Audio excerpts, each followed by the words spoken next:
Hi, and welcome everyone to Ethereal Encounters Unveiled. Today we are broadcasting live on the United Public Radio Network and the UFO Paranormal Radio Network, 105.3 on the Gulf Coast and 107.7 FM in beautiful New Orleans. Hello, everyone. I'm so super excited to be here live on a Friday. Thank you so very much for joining us. And just to reiterate, thank you again for joining us. This is Ethereal Encounters Unveiled. Today, we're broadcasting live on the United Public Radio Network and the UFO Paranormal Radio Network, which is 105.3 on the Gulf Coast and 107.7 FM in New Orleans. Please join us in one of the various chat rooms. We're streaming all over social media so that you can connect with our guest today. And I'm so excited to be able to speak with him. This topic is so intriguing. And I want to just say, prepare yourself to have an entire concept of geology and history turned upside down. We're here today to explore a forbidden narrative, which is the Earth itself is a colossal fossil.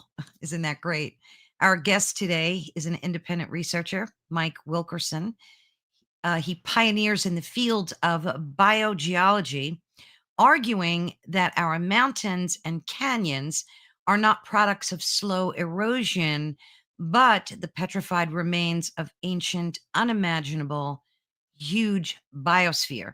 He'll take us into a world of gigantic trees that covered all of the continents, the literal corpses of mythological titans, and the global catastrophe that triggered their transformation and rapid petrification. He connects ancient myths to physical reality and argues that the process of rapid petrification reset our world and that our history has been deliberately obscured.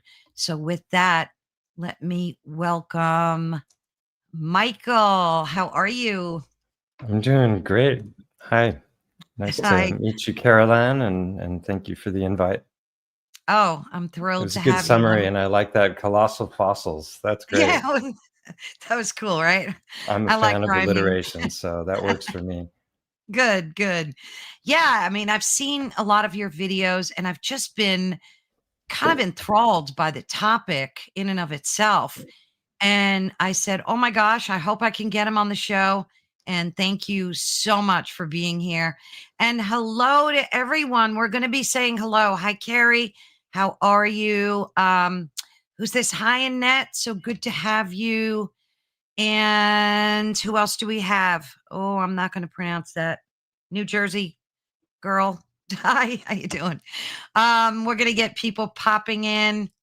I always like to say hello to folks as they pop in. So let's get started. Tell us about yourself. Give us a little bit of your backstory, how you got into or how this topic found you. Like, what started your passion for this?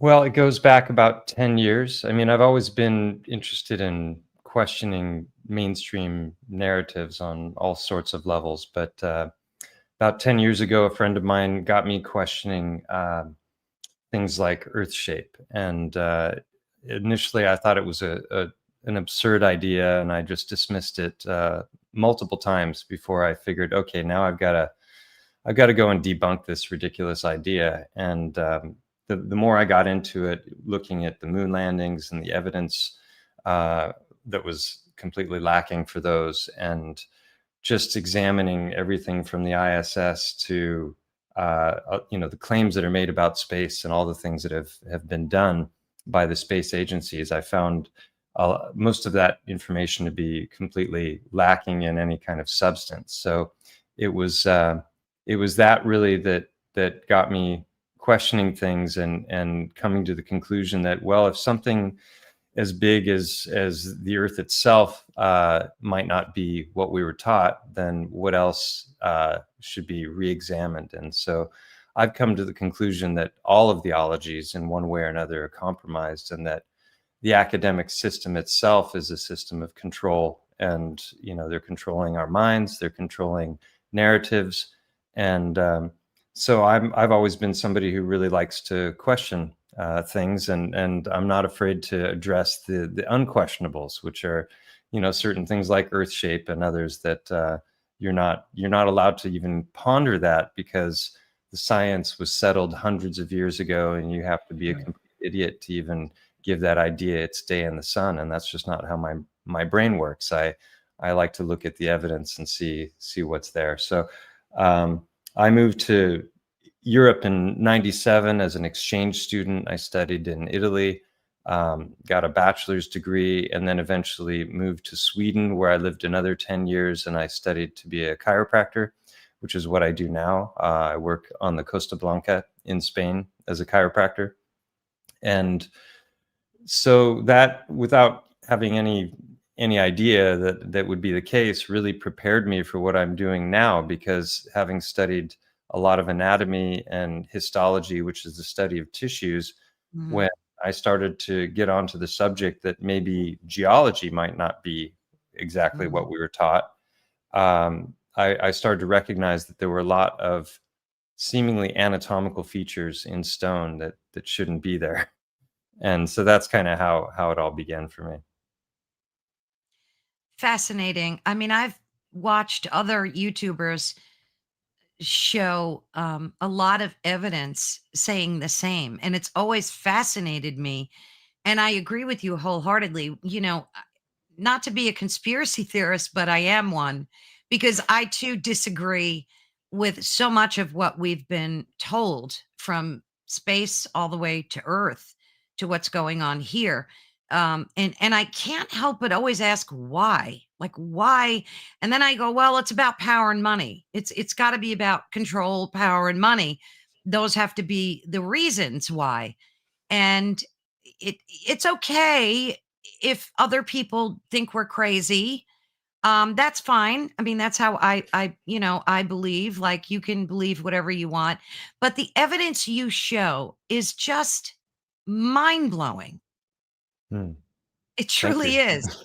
Like, if you deny it, like, you have to have cognitive dissonance, because it's just too real to be not real. So I wanted to get started with what you mentioned about the shape of the earth. What's the deal with that? Why have we been lied to about? I mean, is the earth flat? I had flat earth How mic many on, and hours I do was we have here?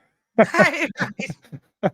We have 2. uh, We have 2. Go 2 for it. hours. All right. Well, oh gosh, what aspect of it? It's such a gargantuan topic, and a lot of people, if you go looking on YouTube, you're just going to get a bunch of propaganda. It's Yeah.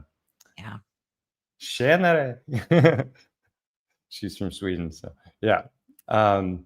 So I'm not even sure where to begin with that, other than there's a lot of empirical evidence which suggests that things aren't what we were taught.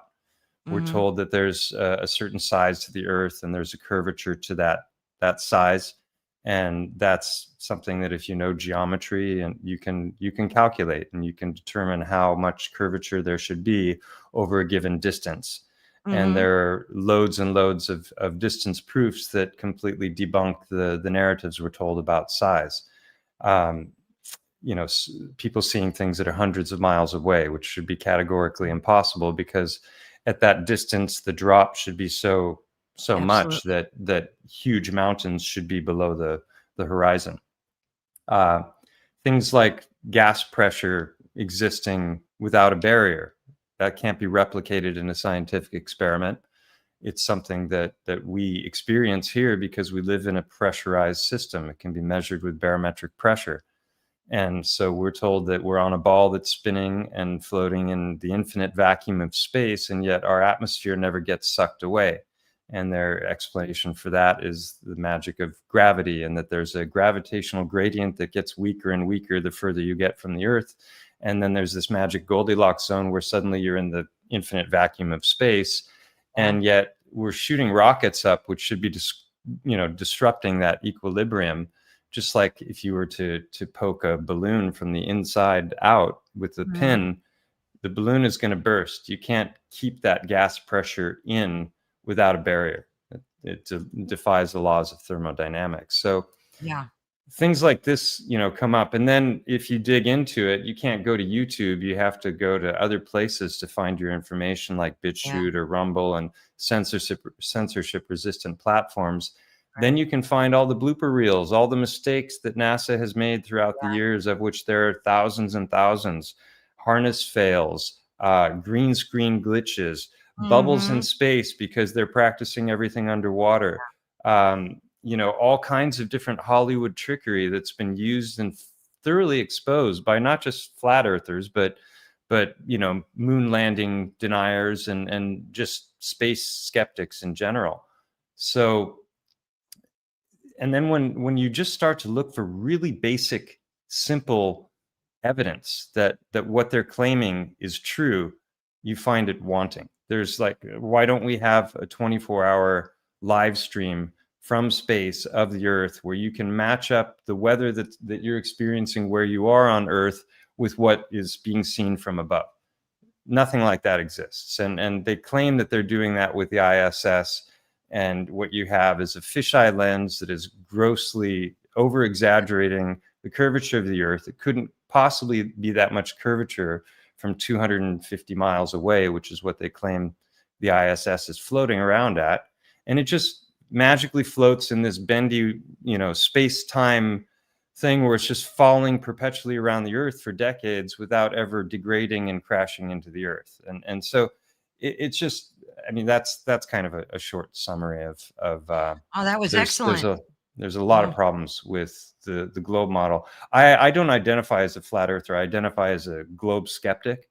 I think that flat versus globe is a false dichotomy that is designed to get people arguing amongst themselves, and it you know, does. and and then they straw man it, and they present all these images of like a pizza floating in space, and they're Mm, mixing models when in reality flat earth is the original model, in the sense that all of the ancient cosmologies were that's right. what you would call the cosmic egg cosmologies, where you have a sphere, but we're on the inside on a disk in the center of that sphere. And all of the ancients believe that. So, were they primitives that just didn't have all the scientific tools at their disposal to really determine the nature of their reality, or have we been bamboozled? And I think that that's the case. Yeah. And then the question is why? Power, money, you mentioned before. I think it's far deeper than that. I think they're divorcing us from the true knowledge about the nature of our realm in every single way, and this includes matters of health and politics and everything. Wow. So it's really, I think, fundamentally a spiritual battle that's being waged, and Yeah. it's being waged in our minds. And we have this matrix overlay that we're all experiencing now through the screens. And with AI, it's becoming increasingly difficult to determine what is reality. So when I started to look into this stuff 10 years ago, I became very interested in empirical reality, the outside Mm, world. What can I go and look at? I made observations here in Spain, looking off the coast to Ibiza on a clear winter's day, and I could see the entire island, and it's 90 kilometers away, 60 wow. miles. At that distance, 200 meters of the island should be obscured behind the curve. And Right. with my phone, I took a photograph, and I can prove that the entire island is there because there are landmarks. There's a saddle between two peaks, and I know the height of the saddle, and I know how much of that saddle should be obscured behind the curve, and none of it is. So these are problems for the globe model. If you make Yeah. observations that are way too far away, then the math is off on the size of the globe. And if the math is off on the size of the globe, then all of their gravitational computations for Right. slingshotting things around the Earth and the moon and whatever, so they can get their rovers to Mars, Yeah. all of that goes out the window as well. It's dependent on the size that they've given us and the gravitational pull that they tell us it has. And so if we're seeing way too far and they come up with this excuse that, well, maybe it's just bigger than we were taught, if you double the size of something, you're exponentially increasing the volume, which would mean Mhm. that we would have a much greater gravitational pull than what we're told we should have. So those are just some, you know, some talking points on Yeah. the subject, but it's really, to really wrap your head around it, it's probably about a 6-month investigation. I mean, some people just believe it right away, but it's better to really dig into things and determine whether there's substance to the arguments and where's the evidence for and against, Yeah. and it's all in Isn't favor Are you of, still there? You kind of I'm still here. You froze. Yeah, but it buffered. It buffered. It's been There we go. doing that, I think. AWS was down all week, so I think there's some kind of internet glitchy stuff going on, or maybe the topic. Maybe it's the topic. But Yeah. isn't that the same theory with the Panama Canal that it wasn't designed with curvature in mind? Yeah, I heard that's one of that. many examples. Yeah. Yeah, Um, yeah, yeah, we see too far, and water always lays flat when it's undisturbed, and it right, requires a container, otherwise it will pour. right. And so we use levels to make perfectly structured buildings using water because it has that quality. And Yeah, so, if it's not curving over a given distance, then it would have to have twice the curvature over the next given distance. And that's right, not how water works. We don't have lumpy oceans unless there's, right. agitation. Um, so, yeah, What's your opinion on how this lie could be perpetrated on such a massive scale? that's a It would great, mean Yeah, yeah, that's a great question, because most people will default to this couldn't possibly be true because so many different people could not possibly keep such a profound secret for so long. And mhm, I mean, obviously, the globe model came in with the Jesuits in the Vatican back in what, the right, 1500s or something, mhm, Galileo and Copernicus and all of that. yeah, But the when you get into a deeper understanding of the power structures of the world, you find out that we have both secret and non-secret societies that are running the show. You yeah, have royals, you have the Vatican, you have all of these, the Illuminati family lines, and all these things, of which thousands of books have been written. But fundamentally, secret societies are hierarchical. You have different levels, and you go through different rites and rituals in order to achieve higher levels, and then you get to know more and more. So it's a pyramid, and it's only the people at the top that really have all the pieces of the puzzle. And so when you look at corporations, same thing. When you look at the yeah, military industrial complex, same thing. When you look at the intelligence agencies, same thing. So if you know about all the secret societies and all of the different, intelligence agencies and how they work, and all the dirty tricks that they've used for since their inception, it's easier to understand. But if you haven't really picked that apart, then it's easy to default to, well, there couldn't possibly be so many people in on it. A lot of things don't require a lot of people. Like, some people have dug into 9/11. If 9/11, is a grand hoax, it didn't have to be a huge number of people involved, because once again, you've got compartmentalization and need to know. Same thing with the moon landings. The people at mission control that are sitting behind their computers probably don't have a clue that what they're doing is fake, because they're practicing with simulations all the time, and then ultimately there's this bottleneck of the central computer that's running everything, that can feed them a simulation, and they wouldn't know the difference. So I think ah, most people that are involved in these agencies are good people that have good intentions and think they're doing great work that's for the benefit of humanity. But ultimately, they're probably tools for deception, because they're yeah. bolstering up false paradigms that are, destructive to our worldview in a whole variety of ways. That's such a great point. I mean, even if you look at the video of the astronauts that came back after the moon landing, it was just you can just look at that and see on their faces, just read, their faces. You can tell they were holding something back as if it were a big lie. They looked so unhappy. I don't think three men would look that way after doing such a monumental journey. And, Look it, at look at yeah, how sports people celebrate after a victory. You know, right.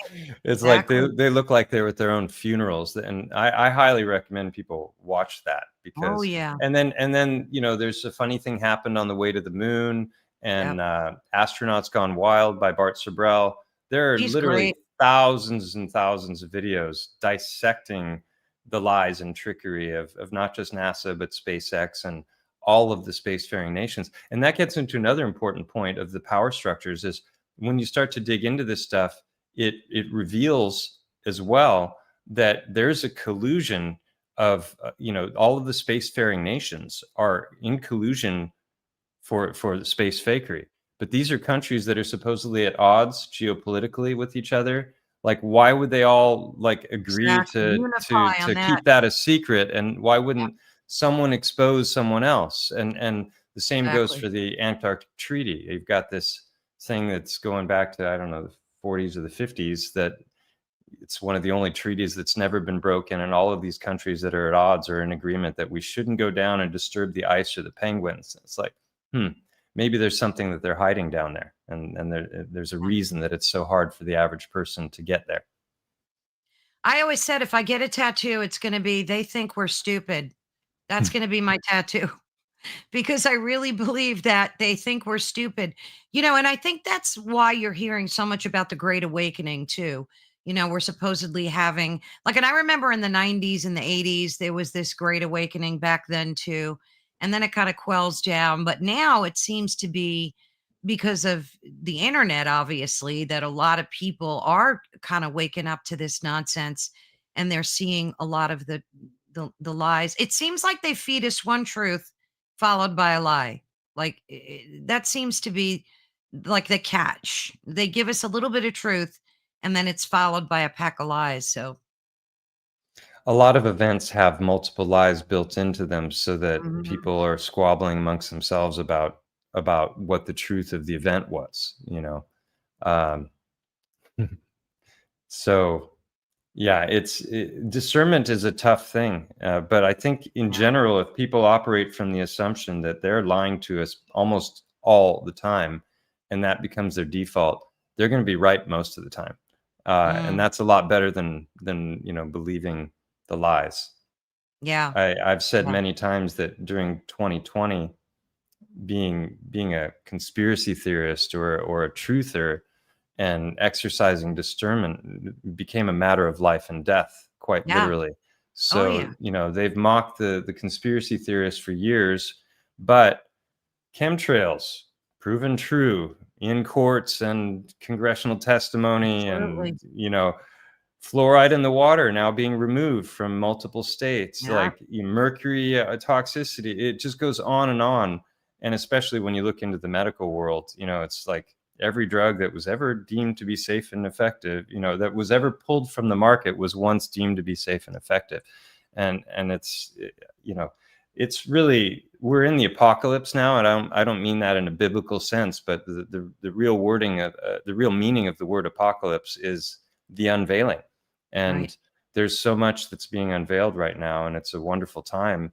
They're doing their best to squash it, but Yeah. I think they let the cat out of the bag when they locked everyone in for 10 weeks, Yeah. during COVID. And a whole lot of people are just like, something was tickling their brains, going, this doesn't feel Something right. ain't And right. they started looking into stuff, and so they basically birthed a whole wave of conspiracy theorists by doing that. And hopefully, I mean, I'm so uh the opposite of disheartened. I'm heartened by the comment threads. I mean, I'm on so many platforms, and when I go look at a post that I'm like, this is absolutely ridiculous. 10 years ago, when I started this truth or journey on these topics, I Mm, was like the only one in the threads. And now wow.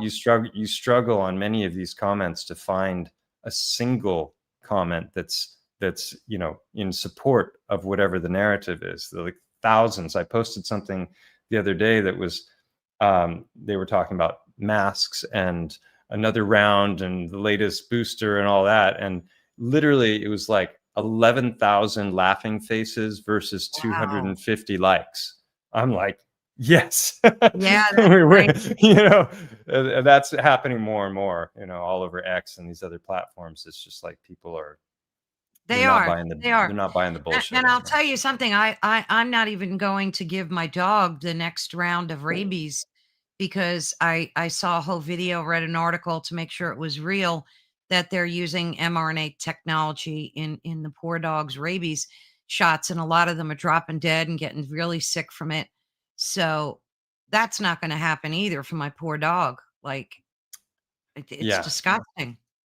Yep, it's definitely something you wanna, look into Yeah, deeply. I'm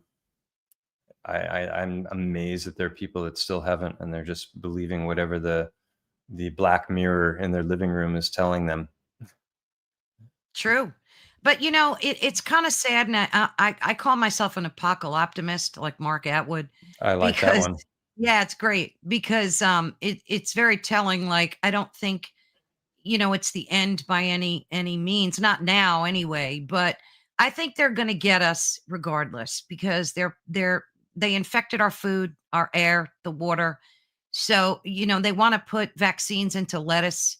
I mean, it's just absurd, into the food supply. So I think they're just so determined, whoever they are, this group of demonic people, whatever they are, they're just determined. And, we just have to keep Black fighting. magicians. Yeah. Yeah. And it's very satanic and very dark. And I think it's very important for folks to know that there is this darkness and you don't have to dwell in it, but you have to know it's out there and be awakened to it and be aware. There wouldn't be such a concerted effort if we weren't incredibly powerful, each and every one Yeah. of us. So think of the apparatuses in place to try and keep us asleep to our true nature and to keep us from coming together collectively to fight Yeah. off the baddies. I like to give people glimmers of hope. I coined the term prospiracy to Mm, counter conspiracy, because when you that's a start to good go one. down these rabbit holes, Yeah. some of them leave you feeling totally empowered. Like for people who are afraid of viruses, I highly recommend they look into the no virus doctors. Yeah. There are some incredible doctors, people like Andrew Kaufman, people Yep. like Tom Cowan.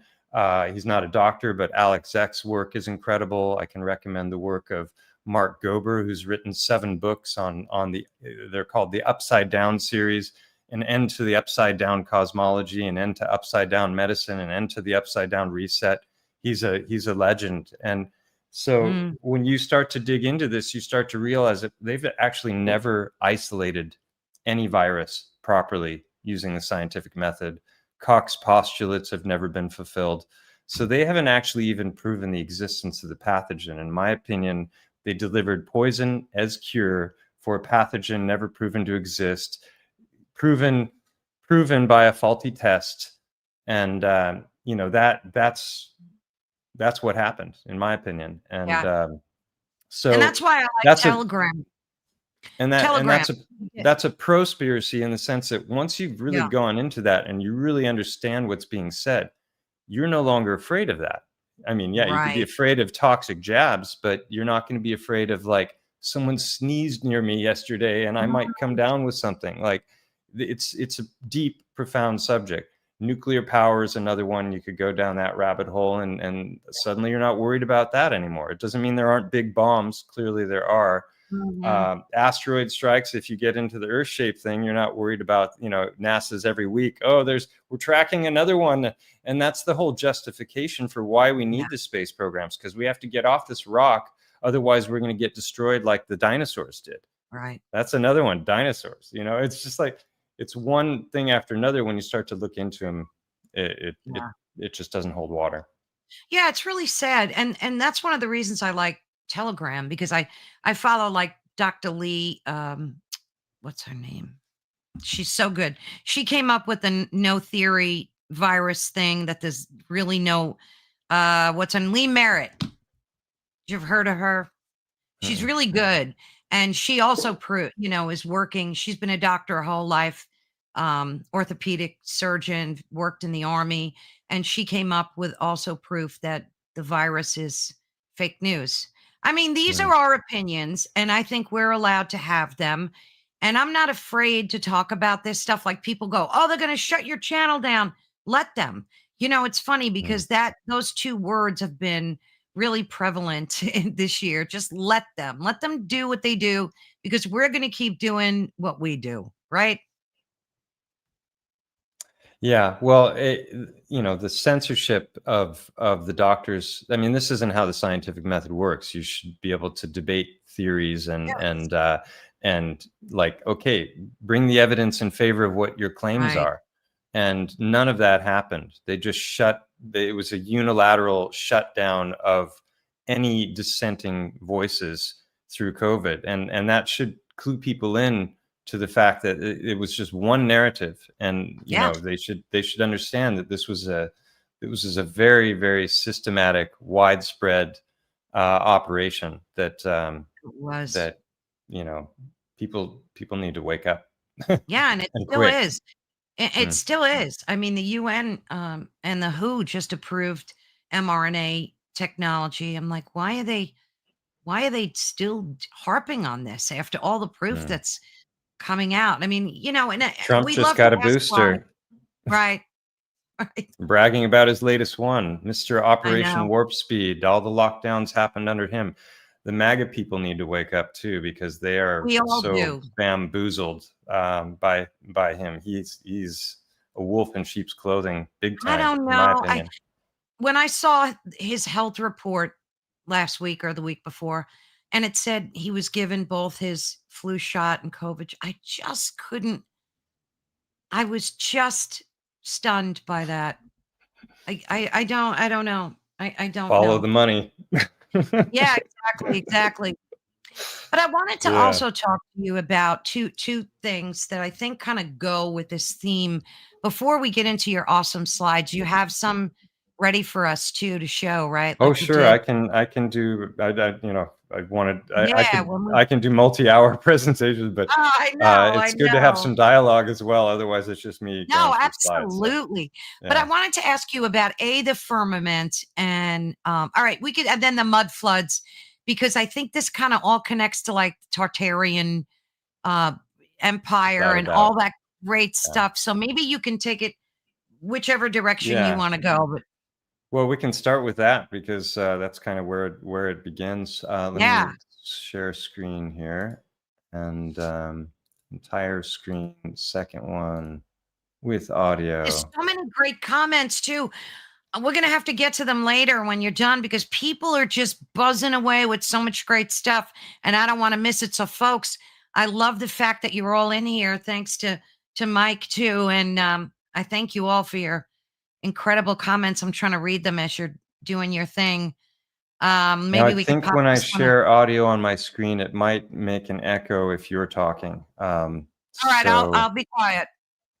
well, you're welcome to talk, but I just a warning. Okay. Or actually, I can just share hold on, let me stop sharing, and then I'll just share a particular window, um, which is, there we go, start. And while you're doing that, I would appreciate it if folks can head on over to YouTube or Rumble and find me Ethereal Encounters Unveiled because these are like my personal channels aside from the network channels. If you could give me a follow, I'd greatly appreciate it. Thank you so much. Okay, so there we go. PowerPoint slide, also share audio. That should solve the problem with the, now I can't see you, but okay. So yeah, you mentioned mud floods. We can start there. That was a big one for me. This whole there's a whole bunch of different rabbit holes that are all have a tremendous amount of substance. Hold on, I'm going to turn off. There are. Let's see here. It's got You should subtitles. have. There we go. Oh, there's the echo. All right. Okay. Okay. Yeah, there's an echo. Yep. No worries though. Though. All right. Yeah. So mud floods, star forts, Grand Tartary, World's Fairs, orphan trains, dirigibles. These giant blimps. There's just a ton of different different things that actually dovetail. It sounds like a whole bunch of harebrained theories, but when you look into them, they go beautifully with one another. And so anyway, reality, can you hack it? And I just, the reason I chose that title is because of a book that I just published last month called The Hacker Prince, which is chronicling my adventures as a hacker in the 80s. I was the first hacker in the world to go to jail for the crime of hacking, which is a strange thing to say, but it's the fact. So anyway, that was the title.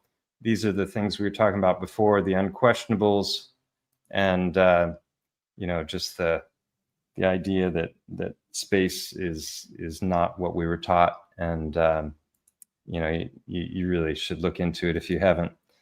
So then along the way, I saw these two videos, which really covered the topic of this idea that some of these. Do you see my cursor when I move it around? Yes, yes. Okay. That these plateau mountains that look like tree stumps might actually have once been tree stumps. And we've been blinded to this. I coined the term paradigm blindness because each one of us has been taught a worldview that we've grown up believing, and we have narratives about how these mountains have formed that have to do with tectonic activity and whatnot. I'll go into that a little bit more. But there are loads of structures around the world that look like trees. And the main narrative is that things laid down in layers because of dead plant and animal life, and then those layers compressed into harder and harder layers, and then the tectonic activity is shifting that upward, and that's how we get our mountains. And a lot of mountains just don't make any sense when you look at it from just a logical perspective, and this one being a prime example. It's got a very stump-like look to it, but it also has concentric rings. So the question is, how could those concentric rings come about if we're dealing with a layering that's building up over time? It doesn't make sense. So we mentioned mythology before. You've got legends, you've got myths, you've got fairy tales, you've got ancient religious texts. The book, the Bible itself had many books removed, the apocryphal texts like the book of Jasher and the book of Enoch, where they talk about these giant beings, not just giants, but beings the size of mountains. And then we also have these narratives that have to do with instant petrification. You see Perseus is holding up Medusa's head to try and petrify this mountainous sized creature called the Kraken. So I was always fascinated by these tales as a kid.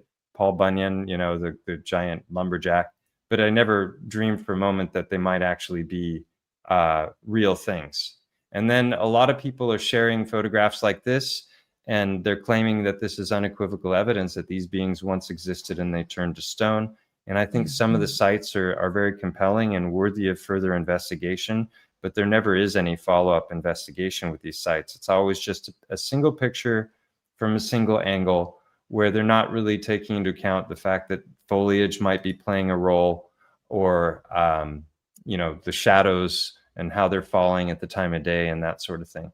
There are some sites like this one that I think are definitely worthy of further investigation, because you have these caves exactly where the eye sockets should be if this were a titanic being that's lying down.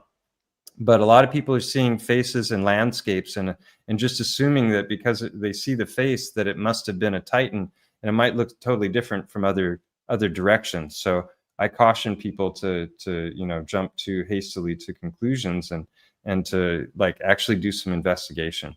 That there's a term called pareidolia, which is this recognition of something that doesn't actually necessarily exist, like seeing faces in knots in wood or in the clouds.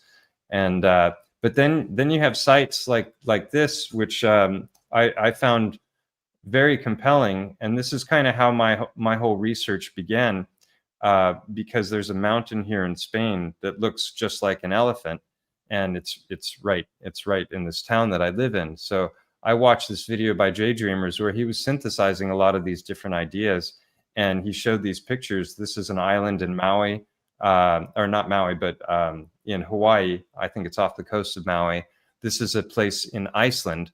I think this is pareidolia because from lots of different angles, it doesn't look like an elephant. But this one is pretty interesting because you can get on Google Earth and look at it from a lot of different angles, and it still has that elephant shape. So is it just random chance or what? Well, mainstream science tells us that's not possible because the creatures would be so big that they would collapse under their own weight due to gravity, and that their bones wouldn't be able to support their weight. And so this is based on Einsteinian gravity, which is a bending of space-time.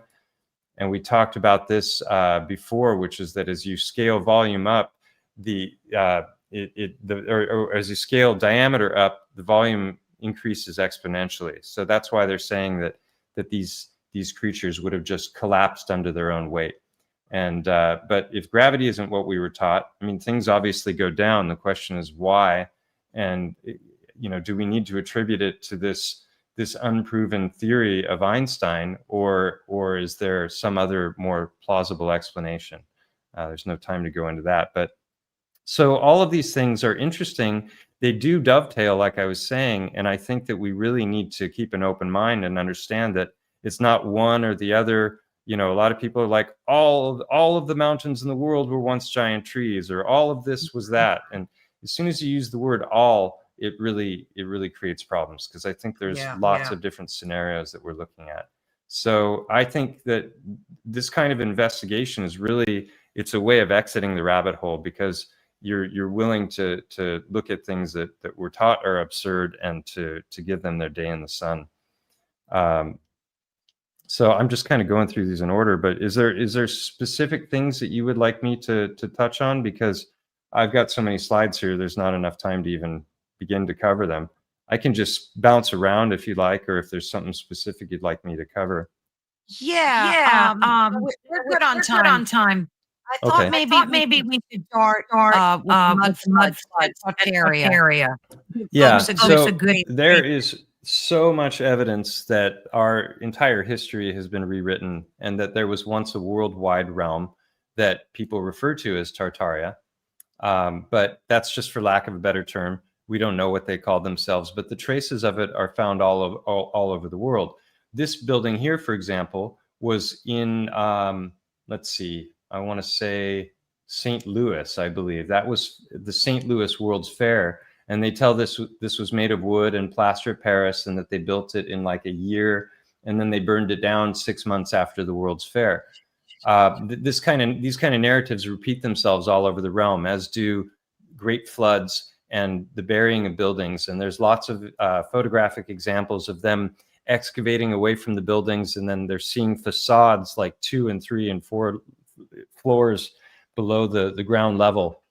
So clearly there was a major cataclysm. It was realm wide. We have all of the flood myths of the ancients. The mainstream scientific narratives talk about 5 great dyings off, and the last of them being 65 million years ago with the dinosaurs, when they got whacked in the head. And so, we're given this story, the Big Bang. Everything came from nothing in an instant for reasons we don't know why. All of those particles bounced around together, and then gas, which normally disperses, suddenly decided to coalesce into nebulas that give birth to stars. And then those stars supernova out into the universe, and that's how the planets eventually form. And then we're given timelines of 16 billion years for the universe, and then 4.6 billion years for the age of the Earth. And they know that because they can look at the layers of the strata, and they know how far back this went, and then they look at the fossils as well. But there's also circular reasoning that's happening, where they tell us how old the fossils are based on the layer they're in, and then they tell us how old the layer is based on the fossils that are found in it. So this is called the petrogenesis cycle, which is where stone comes from. And it's very simplistic, and obviously geology itself is anything but simplistic, and there are thousands of different disciplines just within the ology. But the basic idea is that dead animal and plant life compressed into sedimentary layers. That compression Mhm. became so great, and the heat involved in the compression, that it led to firmer rock known as metamorphic rock, like our marble. And then we have magma at the core of the earth, and they give us all these pictures of, of the earth's mantle and all the different layers, and they know exactly what the earth's composition is, all the way down to its molten iron spinning core. But yet we've never dug deeper than 8 miles in the history of humanity, and that took them 20 years to do in Russia, the Kola borehole. So there's a lot of trust me bro stuff, but they've got their scientific instruments, and they can tell us exactly this, that, or the other thing. And then the question is, can they really, or is it just a claim? So this is just a better example of the cycle of petrogenesis. So I coined the term biogeology as a way of distinguishing from the mainstream geological narratives. So if there's a far more direct approach, connection between biology and geology than what we were taught, then I thought that would be a great term to denote that distinction. And so I'm of the mind that many of the stones that we see around the world were former biology, whether it was plant life or tree or actual beings, mammals, that sort of thing. And I think they came in all sorts of sizes. When it comes to the tree topic, this is one of the most popular things to point to, which is Devil's Tower, which obviously looks a lot like a tree stump. It's a hotly contested subject, but the mainstream narratives on how this formed is that it happened over a 50 million year period of time, where magma pushed upward, and it was the earth was up here. So Devil's Tower is something like 1,000 feet tall. I can't remember exactly, but the earth was originally above that, and as the magma pushed up through the earth, there was a rapid cooling event, something like what froze the mammoths in Siberia, right? This rapid instant cooling. And what they're saying is that with this rapid cooling, the lava had nowhere to go, and so that pressure led to this honeycomb pattern that you see. And these kinds of structures exist all over the world. And we'll get back to those in a moment. But I think a lot of truth is hidden in plain sight, and Hollywood gives us these narratives like Avatar, where it's in another world where the bad humans are coming to mine the unobtainium, and they don't give a crap about the indigenous peoples. And I think really this is just truth in plain sight about what happened once upon a time in our realm. And the ancients had views of the world more like this. This is Yggdrasil, which is the Norse mythology, where they talk about the world tree, which in some myths was eventually cut down. And then you get these old maps that show this 4-continent system at the North Pole. So if you think of the Earth as more like a pizza than a ball, this would be at the center of it, and then you would have all these other continents around. So they talk about multiple spheres and the luminaries moving around in the spheres, but the basic idea is that the ancients had this cosmic egg model that they were all following, and we live on the disk inside of that. Now, I'm not claiming that to be the case. I think, like I said, it's a false dichotomy before, that it's neither a globe or flat. It's a combination of the two. And I tend to lean towards toroid, because this is the master shape that manifests throughout all of existence. Our hearts do this. Magnets do this. We see this in the vortexing of water. And we would be living on this green line, which is known as the accretion disk. And if seen from above, it looks like the flower of life. So this is what lava does. This is what it looks like. Never a straight line. Flows and it cools. We can watch it happening. We can see it come out of the mountains. But what we never see it do is this.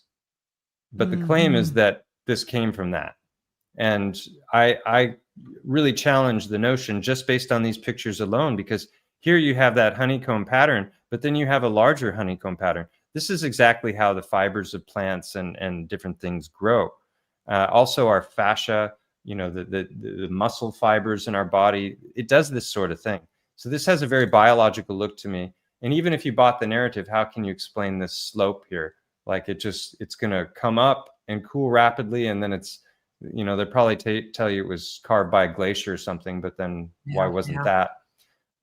So then you get all this curves, these lines going different direction, which has a very biological look to it. And even if you don't buy that, then I would say, how does this come about? Right. That's a lot harder to explain given their rapid cooling model. What are we looking at here? These are just different geological sites around the world. As far as what that was originally, I can't tell you, but I would lean far more towards biology than what we've been taught about how things are forming geologically. But given time, they'll come up with some far-fetched explanation for how this came about, and said with authority and some letters after your name, most people will believe it. Yeah. And then if you buy the narrative with the honeycomb, how do you explain this central portion in each one of these? It doesn't make sense, based on that simplistic explanation.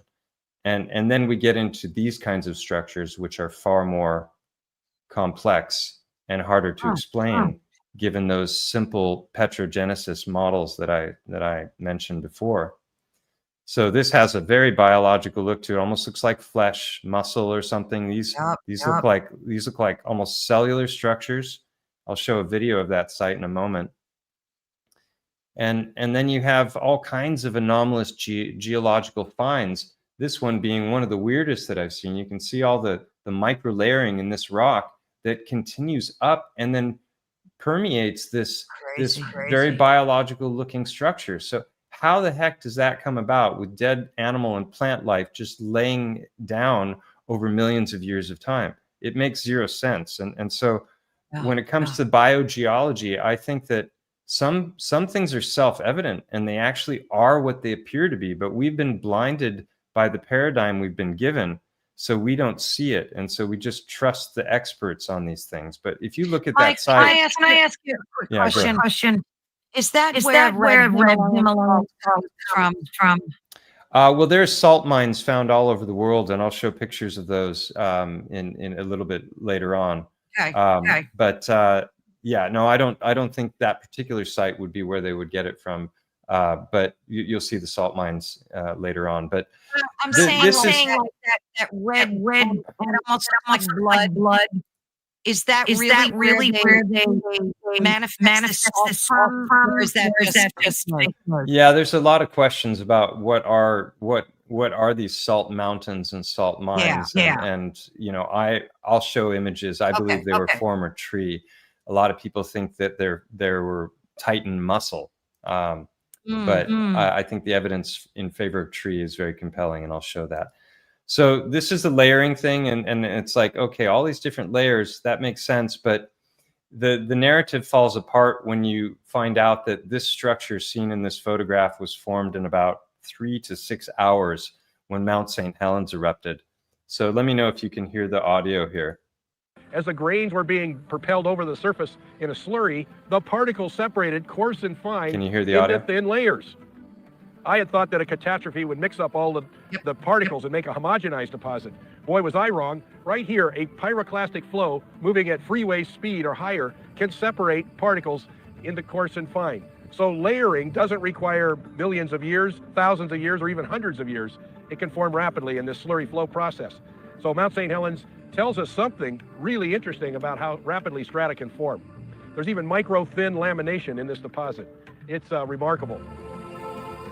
So that's pretty compelling. There were also trees that petrified very quickly after that happened. So we'll get into different theories about petrification and the different ways in which things can petrify. But this is how it all began for me. This is the mountain I was talking about here in Spain that looks like an elephant. Are you still there? It went silent. I am. Yeah, okay. I'm trying not to talk because I know you mentioned that there's an echo. Yeah. All right. Yeah, I'm not sure why that happens, but it's something with StreamYard. So it's known as the elephant because it looks a lot like one, and it's got this cave that is shaped like an eye socket. It's not just a cave. It actually has the same structure as an eye socket, which is pretty odd. because it's also in the right place for an eye socket. So I just started looking at all of this as a big what if, and I got on Google Earth. Oops, hold on one second. There we go. I got on Google Earth where you can tilt and look at things in 3D, and started looking at it, and I noticed that the eye was positioned properly, that where the head would meet the shoulders, there were curves on both sides. There was what appeared to be a spine and a rib cage. So and then this deep canyon right between where the legs would be. So like after an hour, there were already about 10 to 12 different features that I was seeing just on Google Earth that matched up with anatomy. So that was wild, because that's going beyond pareidolia, right? Where you're just seeing things from a particular angle and it looks like something. So I thought, there's no way that this can be true, but I'm just going to explore it for the fun of it and think about it using the scientific method. You know, my interesting question was, what if Titans did exist, and is there evidence for them? And so I started looking at the mountain in great detail, and got out my anatomy books and started looking at elephant anatomy and the anatomy of the eye socket, which is very unique especially in mammals, where we have all of these different bones that meet in different places known as sutures, and then there's fissures in the bones. And so I looked at different elephant skulls as well, and you can see all these suture lines, and you can see like this particular hole. We have it here, but in elephants it's there. And yeah, so I started doing that and was absolutely blown away by what I was finding. Like this hole here happens to be exactly where that is. Oh. And this is looking through it. That's crazy. It's crazy. And the eye socket is a very interesting thing. So I got 3D rendering software and started looking in detail at it. And what I learned is that there were a whole bunch of features inside the cave. I had a laundry list of things I would expect to find if there was any truth to the idea. And so I had this list of anatomical features that I'd expect if it really was an eye socket. And so I went up with that list in mind and started taking photographs and video footage of this cave. And you can see here, this is the eye socket, not this. This is the temporal muscle, and this is where the eye would be. And there's this suture line right here that you can see here as well.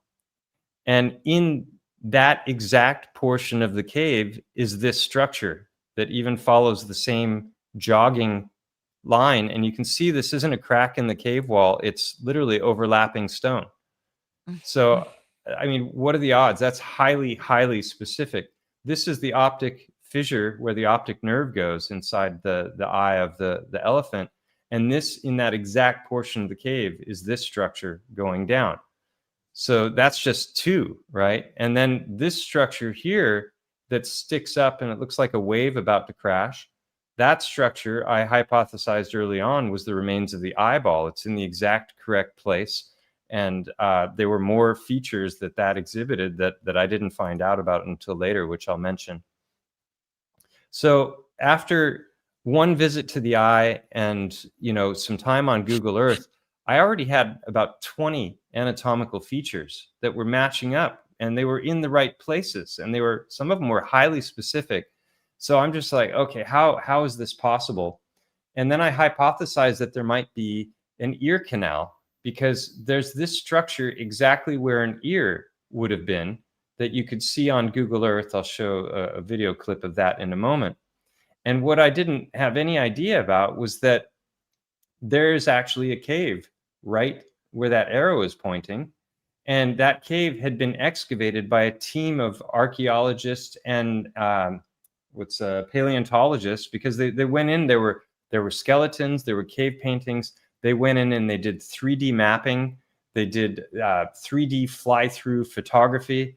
You can see it here. And I had no idea about any of this until I went up looking for the cave, and I searched online for the name of the road that I was going to go, to find this canyon to get up closer to this structure to see if I could spot a cave.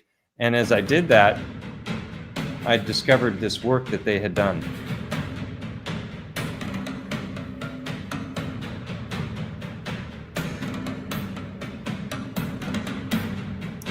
Looking a lot like an ear canal, the spiral of a cochlea.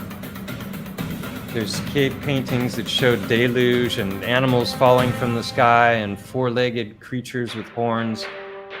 It's a pretty wild place. And I didn't have a clue about this until I started this investigation. So it started to feel like I'd entered the Twilight Zone.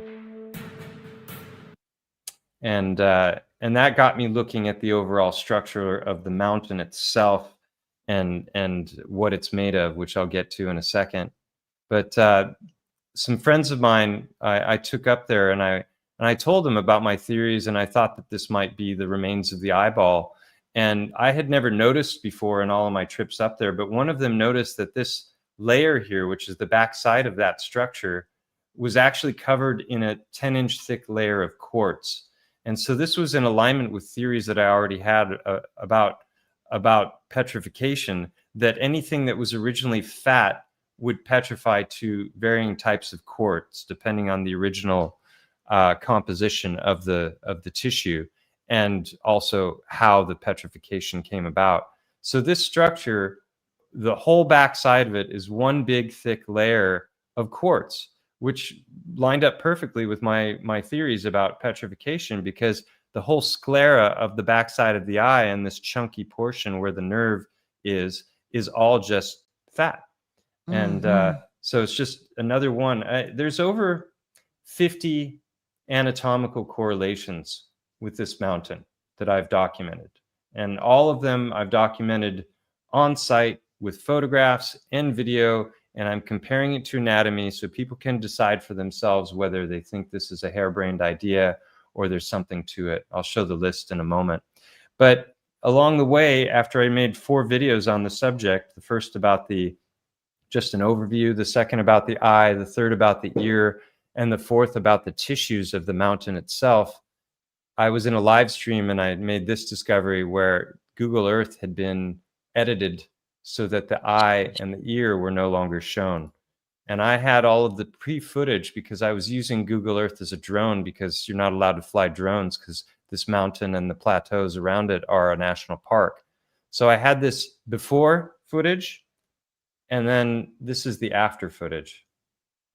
You can see the ear is no longer visible until you get in close, and now you have to get even closer because it's been edited again. So basically you can see the cave now, and you can make out that ear shape, but you have to get so close that you can't see it all in relationship to the rest of the mountain.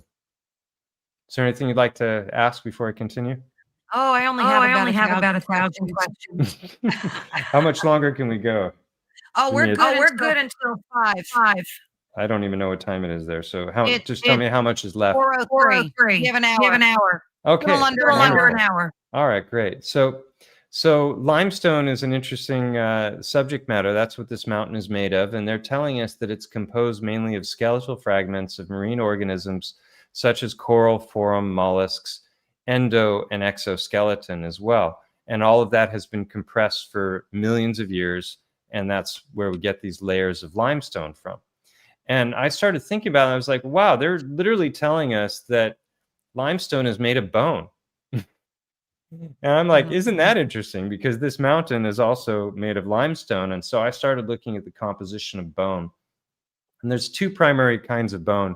You have cortical bone, which is this outer layer, which is thick and has very little in the way of holes going into it because it needs to be structurally sound. And then you have what's known as trabecular bone inside, which is this Swiss cheese kind of looking stuff. And this is what it looks like under a microscope. So interestingly enough, it looks like that with the naked eye, but also under a microscope, it looks the same. It's fractal. And that's where our blood is born. The red blood cells and everything are made inside the bones. And so if you remove the bones, then this is what it looks like here. So you have the cortical bone, which grows like rings of a tree, interestingly enough. So you get these, if this were a Titan, you would have thicker blocks of layers combined with a whole bunch of stone that looks like Swiss cheese that probably would have, I don't know, red earth, iron, and quartz, you know, if it were to petrify. And that's exactly what the structure of this mountain is. So you've got these bifurcating or branching channels. We're told that this is formed by fissures from water erosion, like acidic rain. Minerals are being eroded away from the movement of water. But it makes no sense when you see that these channels are breaking off into smaller and smaller channels. Can't possibly be water erosion. The other thing is that none of these stony bits that are found on the mountain show any signs whatsoever of having shellfish, coral, mollusk, or any skeletal fragments, right? That's odd, because that's how we're told that limestone is formed. And yet I've gone to these stones all over the mountain with a 1000x microscope and have never seen the hints of any of those things in any of these stones.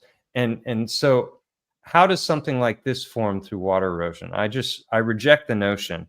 I think that that what we're looking at is biogeology. This would be an example of like the thicker blocks, and you can see the thicker layers up here.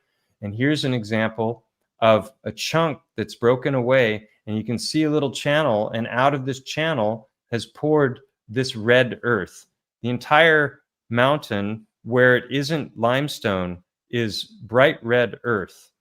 And a lot of these Swiss cheese structures are also covered in iron ore. So that got me looking at the composition of blood. If you start to separate the blood plasma from the red blood cells, they're red because of hemoglobin that binds to the, you know, there's iron in hemoglobin that the oxygen is binding to when we're breathing. And so isn't it interesting that blood has iron in it, and all of these stony structures are caked with iron ore. And then if you look at the plasma side, like if you centrifuge blood and you remove the plasma, what you're left with is this kind of oil, like these fish oils and salmon and almond oil. They've got that yellowy color. But if you remove all the water from it, you get what's known as human serum albumin. And when you look at these, you know, up close, they look like quartz crystal flakes. So it's just one thing after another that all lined up perfectly with this crazy theory. So I made a 6-part series called Unveiling a Titan. I talked about the first 4. The 5th one is showing, you know, the footage when we went back up there and made the discovery about the backside of what I believe is an eyeball, and then just kind of wrapping it all up in part 6. And these are the different anatomical and histological features that I've documented, and the last of them being that censorship of Google Earth.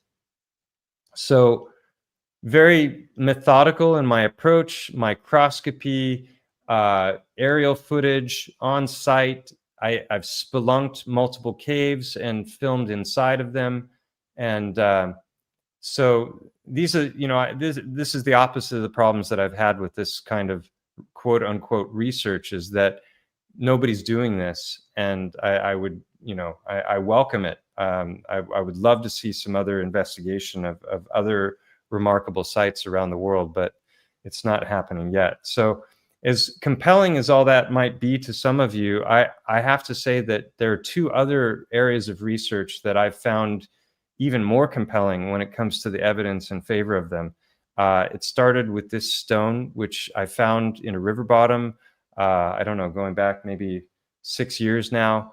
And I picked it up and I started looking at it, and having studied the heart anatomy a lot in school, I started to recognize that there were a bunch of anatomical features that matched a heart. And I couldn't believe it. I was like, soft tissue isn't supposed to petrify. Like the worms and the larvae should eat away at it long before it would ever have the time to petrify.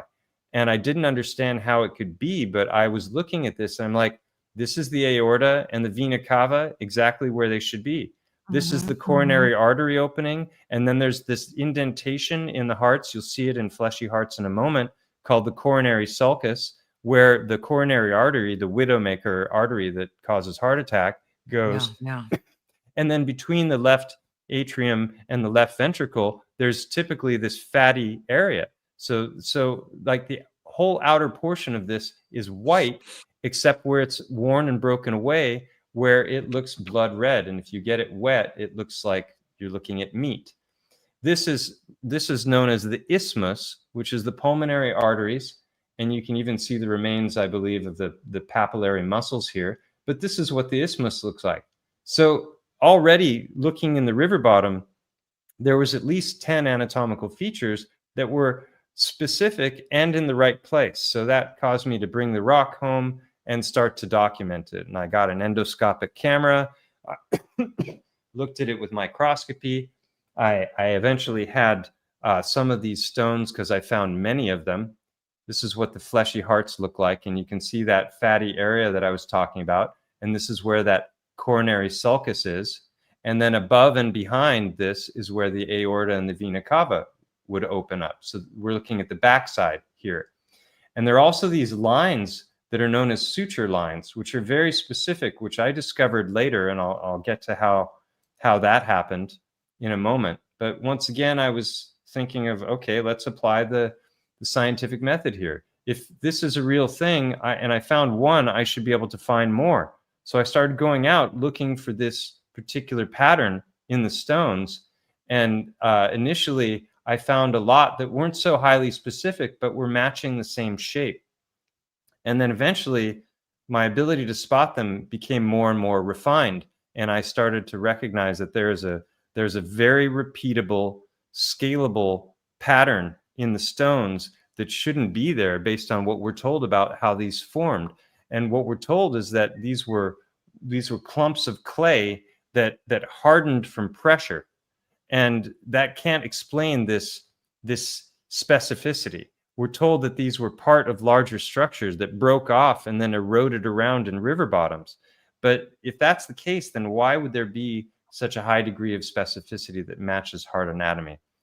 So I started to go out into the field. I broke a bunch of them open. I made this video just looking at the insides, many of which would be white on the outside and then looking like meat on the inside.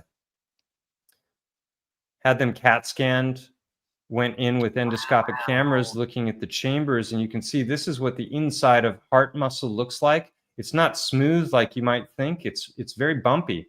That's called trabecula carne. It's the same word that's used in the referring to the Swiss cheese bone, trabecula, right? And so how would you expect that to look if it were to petrify? It'd be bumpy, right? Not like you would expect water erosion to do. You would expect that to be smooth. So it was just one thing after another. I sliced them open, I polished them, and here you can see some of the best specimens. There's no sound there. Hold on. Oh my gosh.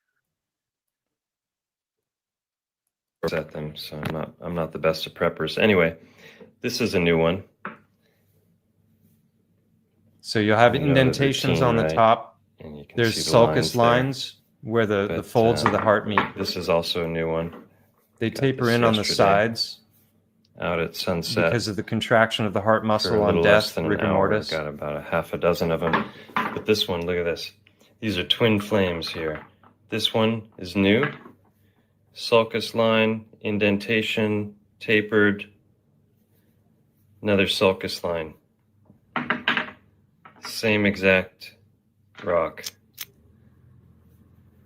Even down to the sulcus lines. So that's a high degree of specificity. It should, if I give you a list, indentation at the top. There's the vessels. Little aorta. And then if you get them wet, when it's wet, it just looks almost bloody. Same with this, missing a chunk, and on the inside darker red. So yeah, every once in a while I got to go out and get a little inspiration for for this stuff, but it's very repeatable. There they are, predictable at the top, the aorta vena cava indentation. So that's a high degree of specificity, repeatability, and scalability, which is also, those are the cardinal, the cardinal signs of the scientific method when it comes to recognizing a reoccurring pattern that is actually a real pattern. There's another term called apophenia, which is like pareidolia, but it's the recognition of a false pattern, which is what they would say about these findings if geologists were to look at the conclusions. So I didn't understand how the hearts could be found outside the body, petrified. People asked me if it was some kind of a massive sacrificial ritual or something. I was like, no, that's impossible, because some of them are very, very tiny, up to multiple feet. I've got the biggest one in my office is about a foot and a half. And so I just came up with the theory, I call it boiled egg theory, that the outer portions of the body, through some cataclysmic event, whether it was plasma, volcanic activity, electrical, high heat, whatever it was, that it destroyed outer portions of the body, while the organs, which are actually all wrapped in fat and floating inside the chest and abdominal cavities, that those would harden like an egg does when you put it in water. So I just figured, I'm not going to throw out the empirical finds because I can't explain them, but eventually I had theories. So this is what happens to bone after cooking it in like a crock pot. It turns to sponge initially, and then it literally goes to gel, and then to bone broth. So that could explain the missing bones and the muscles that they were destroyed cataclysmically. So this is just a short 1-minute video I'm going to play that is summarizing the life work of a man named Francisco Torrent Guasp, who was the discoverer of the myocardial ventricular band. I didn't know about this until I was already finding the heart stones. But basically what I learned is that everything that I had learned in school about the heart was wrong. And this man proved it back in 1972, and the world still hasn't caught up with him. Cardiologists today, surgeons, are cutting into hearts, and they have not studied the true anatomy and nature of the function of the heart that this man discovered, theorized about, and then eventually proved unequivocally. But take a look at this video, because watching this documentary about this man's life story, I discovered 2 additional features in the heart stones that I hadn't even recognized because I didn't know these basics about the heart. Did you know that almost everything you were taught about the heart is wrong? Most everyone today, even doctors, still believe the heart to be a 4-chamber pump that pushes blood through a mind-boggling 60,000 miles of narrowing blood vessels to fuel our 40 trillion cells, then filling again as if by magic on relaxation. Well, that theory was thoroughly debunked by the Spanish cardiologist Francisco Torrent Guasp back in 1972. After dissecting thousands of hearts, Guasp finally discovered the heart's true structure. The heart's far more amazing than we ever knew. It's like a rope, a long tube wrapped into a knot. Instead of being pushed, the blood is pulled through the heart in 2 spiraling vortexes. This has been proven with CAT scans, functional MRI, and positronic emission. Look at the spiraling contraction. It changes everything we know about the heart and circulation. If you'd like to know more, check out these videos. So let me just recap. There's a lot of information there. So if you look here at this animation, you can see that the heart is literally twisting as it contracts. And that's because the heart is a vortex. Not only does the blood flow vortexually through the heart, but also, as you can see here, they proved with CAT scans that the fibers themselves are spiraling. So what you get is this dual vortex that the blood is going in opposite directions. So it really changes everything we understand about the circulatory model. And right here, see that line he's tracing? That is the meeting point when he unfolds the heart and then he brings it back together. Those are the meeting points And Wow. those were in the stones that I had already gathered, but I just saw them as spiraling as creases in the rock, or you know, some erosion or something. I didn't recognize them for what they were. And then just the last thing is, when you look at it from the bottom and it's doing this twist, if you look at it from the bottom, it looks like a propeller blade. And you'll see that here in a slide in a moment. But this is what the heart fibers look like. This is GWASP, and there's been so many synchronicities that have been tied to my work on these subjects, you know, with the mountain and the heart stones alike. And one of the biggest synchronicities of all is that Francisco Torrent GWASP, and I made a video about this called Helical Hearts, Petrified Organs, and Synchronicities. He lived and worked out of his home. He had a private practice, as a general doctor, you know, general practitioner. And he just did this in his spare time. He'd go to butchers to collect these hearts of different animals in order to dissect them and try and understand better how the circulatory system works, because it made no sense to him, the model that he was given in school when he was studying to be a cardiologist. But the interesting thing is, he lived and worked his entire career on the foothills of Mont Go, which is the name of the elephant mountain that I'd been doing all this research on. So the man who made this discovery about the heart lived on the mountain that I'd been researching and documenting. So, like, what are the odds of that? You know, it's just it's astonishing. So the bottom twists like a propeller blade, and it's just mind-boggling. So what makes it compelling? It's an empirical find. It's not just a theory. Anatomical, histological specificity, repeating patterns, scalable, and predictable. And let's see, I can stop the screen share for a moment and just show you what I mean by that. Check in with you. You're still there. You haven't run away. No, I'm just flawed. I have so many questions, but I want to ask you quickly, so you're saying that some major catastrophic event happened which caused these things to mummify, calcify, rather than decompose naturally, right? Am I right about that?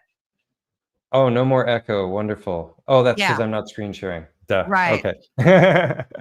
So, yeah. So my best guess is plasma. I think that there's some kind of a major plasma event. Some call it the plasma apocalypse, the EMPCO event, which would be the electromagnetic plasma changeover event. It's been referred to by others as the Phoenix event. Archaics, you mentioned him when we were talking just before. He's talked a lot about these cyclical resets that he's documented by looking chronologically at all the world's different calendars, because you know the Chinese calendar is a different length from ours, and you know timelines don't match up. But if you look at historical texts, and when they're talking about these different cataclysmic events, you can start to line up the calendars in a way that makes sense. And so when he did that, he recognized that there was this 138-year repeating cycle of destruction that was happening in varying degrees. It could be regional, it could be continental, it could be worldwide, depending on which one they got. And and it's very interesting and compelling research. And he gets a lot of criticism from all kinds of different directions, but I've listened to a lot of his work over the years, and I think that there's at least some of what he's saying is very compelling. So my best guess is that, and I'll show some empirical reasons for that in a moment that have to do with rapid petrification. So let me just finish up with the heartstone. So if you look here, maybe you might not be able to see it in this lighting, but there's a line here. Oh, I can see it. Because this rock was buried in mud. And I walked up and I saw it, and I recognized immediately that it was one of these heartstones. And there's the sulcus line where it should be, and there's the indentations. Oh my! So I hypothesized that the other side, the front of the heart, would be faceted. Like you can see, there's like it comes up into a bump and goes down on the sides, and it goes down towards the top. So the back will be this is the faceting in the front, and the back will be either perfectly flat or concave, curving inward.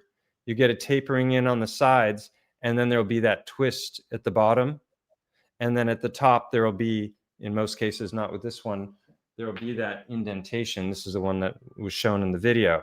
So that's got all of those features, the sulcus lines, the indentation. So the longer that list gets, the harder it should be for me to find a stone like that. Right. And I find them every day. Like just in last week, I found this one where you can see the white, where the white is broken away. It's bright red underneath. And if I got that wet right now, you would see that it looks exactly like flesh. You can see these, some of them have the veins still in them from the blood vessels. And the indentation is always at the top. Are they from humans or are they from Titans, the smaller parts? Well, a Titan would be the size of a mountain. So this would be something maybe the size of a dog or a cat or something, right? So wow. Like the Elephant Mountain is 3 miles long and 1 mile tall, roughly. Jeez. Right. So you like scale. We'll see with the trees in a moment, because I really want to get to some of the best footage for the trees. But you can see that twist at the bottom. These are all ones that I found just in the last week. Indentation at the top, twist at the bottom. It's highly repeatable, scalable, and my point bringing up that first one is that it's predictable, because there's been multiple times where I've seen stones that are partially buried, and I could tell which portion of the rock I was looking at, and then I predicted what the rest of the rock was going to look like. I've got a couple of videos where I've done that live, walking down a trail. There's one, pick it up, and just as I expected to find, there was an indentation at the top on the back side, because I could see the front was facing up. So it's very compelling, and I'm in touch with a guy who has a laboratory that I want to get further investigation. Tried to do that a few years back and got the runaround by some guys. I made a video called Paradigm Crushed, chronicling that adventure, I'll have for to lack go of a watch better that. word. Yeah. But yeah, I can continue just getting to the tree subject. Yeah. Let's see. Go right ahead. So we're good on time. We have at least another 25 minutes. Okay, I'll just fly through some stuff here. So let's see where to go.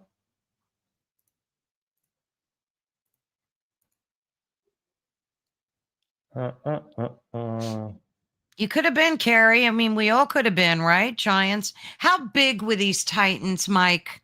On an just kind of, I'm so curious, because that elephant is massive. So how big were the Titans on average? Well, I'm of the mind that reality itself is fractal and holographic. I read a book by Talbot years ago called The Holographic Universe, and it really resonated with me, because when you look at fractals and that there's this repetition of form that exists throughout nature, from the micro to the macro, it makes sense that you would have these different scales. So if a scale, if you went up a fractal level from a 3 mile long elephant, what would that look like? You might be talking about something that's 1,000 miles long. And there's a channel called Mud Fossil University. It's been around for years. He's one of the guys that I got a lot of these ideas from originally, that led me to start to look into these things and make my own discoveries. But going back to, so he talks a lot about this 1,000 mile long dragon that's in the Sahara that you can see from Google Earth. So let me just show you, there are lots of examples of rapid petrification that exist in the fossil record. Like here, for example, these are 2 fossilized brains. And interestingly enough, the brain is made of fat, and this chunk is removed, and it's exposed quartz crystal. So that is in alignment with my theories about biogeology, as are the stones that our body makes. This is gallstones, kidney stones, If organs can petrify, then we've got hundreds of lymph nodes in our body that could also be like little geodes if you if you crack them open. So that begs the question: what are geodes?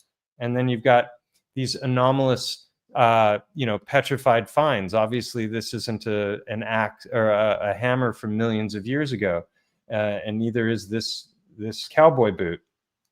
There are lots of anomalous finds of things that shouldn't petrify, like jellyfish that are petrified in great detail. The creatures in the process of eating other creatures that are petrified. So that would suggest some kind of a very rapid cataclysmic event. So take a listen to this. Okay.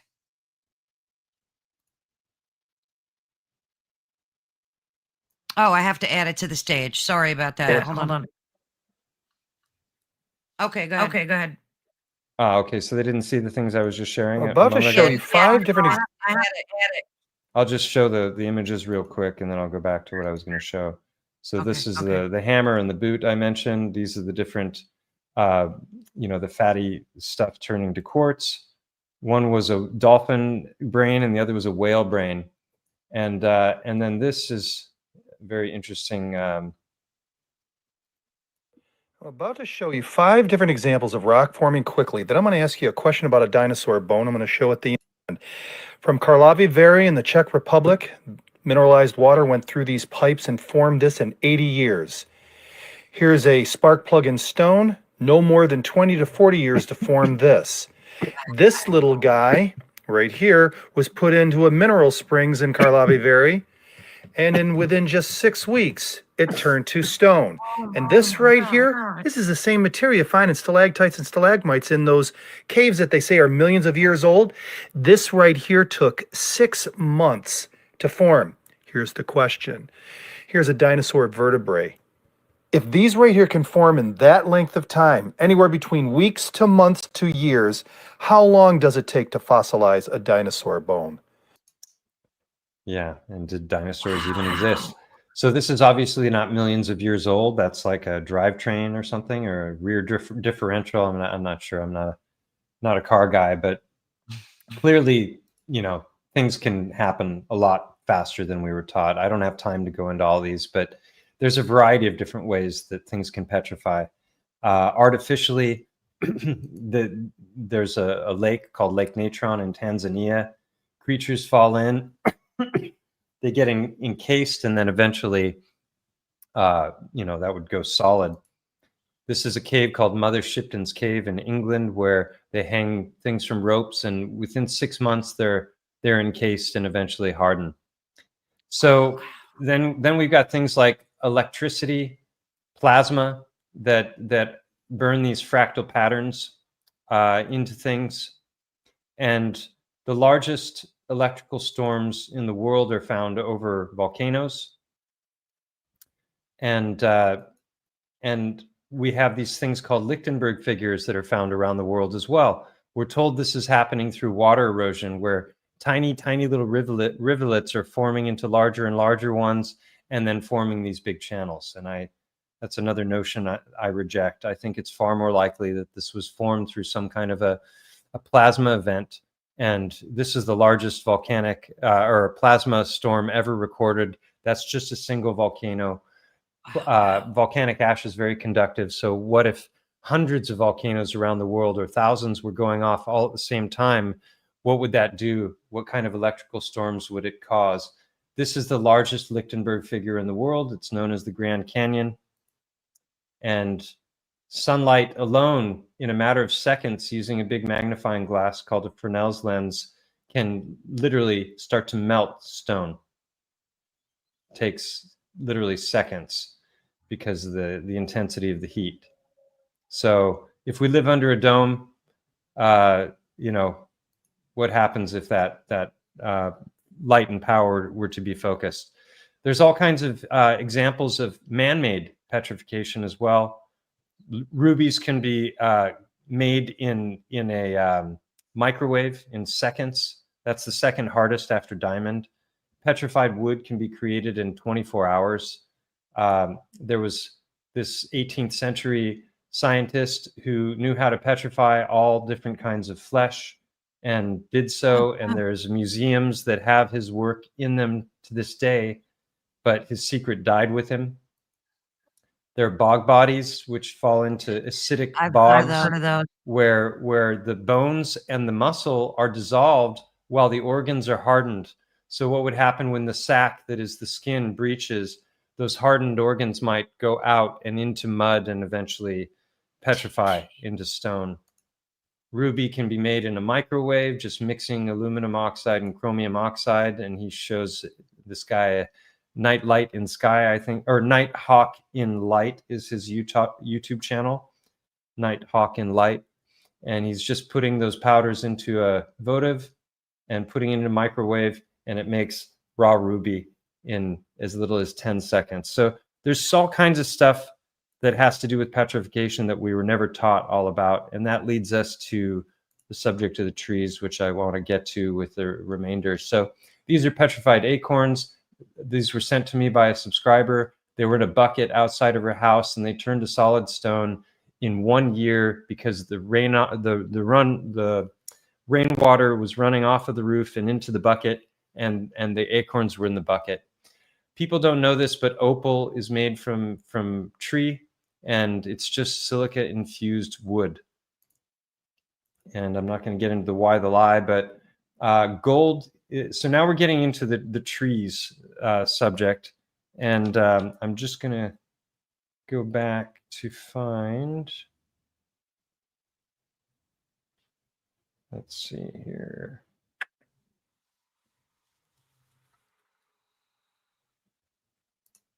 Yeah, can't find the slide I was looking for, but this begs the question of what are we in, what are we on, how big is it, are there hidden lands, is that why the Antarctic Treaty exists? This is an old map that came from somewhere, I don't know where, it could be fabricated, but there's lots of different theories about the nature of this realm, but this is petrified wood, opal. This is just petrified wood here. And you can see when it's cut and polished that it still has all the beauty of fresh wood. Yeah. Wow, opal. Wow. Rainbow obsidian also comes from tree, in my opinion. This is copper in its natural state. And you can see all the micro layering of what was originally wood. There used to be petrified forests found all over the place. Those forests were harvested, and only a couple remain to this day. But the reason they were harvested is, these are from articles that are over 100 years old. They were pulling silver and gold and copper and all kinds of metals and minerals out of these petrified trees that used to be all over the place. So it was very profitable to basically grind them up and separate out their parts. This is an old map showing the Giza Plateau with what appear to be pyramids on top of tree stumps. Mm-hmm. It's just a warning about AI, that we can't trust our eyes anymore. So if you don't have actual boots on the ground footage, take everything you see with a grain of salt. So this is just a short clip. I toured with a man named Mike Alley in the Black Hills and in Colorado last year. And he's the guy for this incredible footage of the remains of the great trees. Yeah. A lot of times I couldn't tell if I was looking at stone or wood. I had to pick it up, and multiple times I was wrong. So magnificent. Fun to be here. Where is this again? This is in the Black Hills of South Dakota. It's not far from Mount Rushmore. Camera just which was also tree. Justice. So you can see all the micro layering and the grains, and the sap petrifies to quartz. We're told that amber is petrified sap, but amber is only a 2.5 on the hardness scale, and you can dent it with your finger. So what would actual petrified sap look like? Oh, maybe it looks like quartz, but it doesn't have to just be white quartz. It could be all different kinds of colors, because sap can come in green and orange and red. There's, you know, probably every color of the rainbow can be found inside of trees. And so if you look at the way trees break down, this little tiny chunk here this big structure, sorry, would have been a tiny chunk inside of one of these trees. We're talking trees that were miles wide at the base. Yeah. And you can see all the layering, and look at the complexity. It's obviously wood. Wow, wow. Unless you're blinded to it. It's self-evident. They'll come up with far-fetched explanations for how this came about, but it's always trust me, bro, because they can't go back in time and see it happening, and they can't reproduce it. Right. But they can reproduce petrified wood in a day in a laboratory using wood. So there's that. And you can see all the beauty and the color of these sites. So yeah, we all owe a debt of gratitude to Mike Alley and the work that he did. He's got a channel called Hangman 1128. Here you can see the oxidized portion has been removed, and you can see it exposes the grain underneath. He's got different videos where he goes up and literally pulls a chunk off of one of these structures, and you can still see it, like one of these structures here. You can still see that it's fibrous inside. So a lot of times the original color remains, but when it's oxidized, it turns gray, and you get the lichen and the other stuff forming on it, like you see here. But here you can see the original color. I don't really get into aging things because I have no idea, but I suspect that it's far younger than we were taught. That's what I'm thinking. Yeah, far younger. I mean, it could be, you know, tens of thousands of years, or it could be much older, and who knows. There are these different epochs that existed, and maybe, you know, it seems that there's a lot of evidence for this avatar realm, and this is just showing turquoise. It's coming. Wow. So gets into this question of, you know, what are geodes really? Could they be former seeds, former fruit, former stones? We grow stones inside of us. Cows and horses, they have these stones that are like the size of baseballs called bezoars, and you know, maybe that's what these concretions are, that are these multi-foot wide spheres that are stone. So how could this be missed by so many if it's true? All these things that I've shared today, expertitis, people that are just like, you know, they couldn't possibly be wrong, and they're so educated, so they're not even willing to ponder the possibility. The compartmentalization of academia, the peer review process, which is an appeal to authority that would keep out any narratives that are threatening to the, you know, whatever narratives they're supporting. Paradigm blindness, all of these things, you know, intentional obfuscation, the money aspect. If they know where things are and what they are and everyone else doesn't, they're going to have a jump on where to find the precious materials when it comes to mining. You know, and the mining evidence is on a scale that's hard to fathom around the world. This is the biggest mine in the world. You know, what are they mining? Maybe they're mining the stump of a big tree right there, you know? And this gets into now what you asked before about the salt mines. And you can see all the micro grain of the salt mine. And these are marble caves in Patagonia. These are salt mountains. And again, this is all, they're going to explain this through sedimentary layering, becoming metamorphic rock. And I would ask, how do you get concentric rings in that model? And this kind of complexity of structure from that kind of a happening. And here you can really get a taste of how amazing the salt mines are. These are in Romania and Poland. And you can see that grain up there. It looks just like the knots of trees. Is it? Sure looks like it. Sure looks like it. And then you get places like this that look just like straight up wood. And if you don't believe that, take a look at this. Is that Himalayan salt?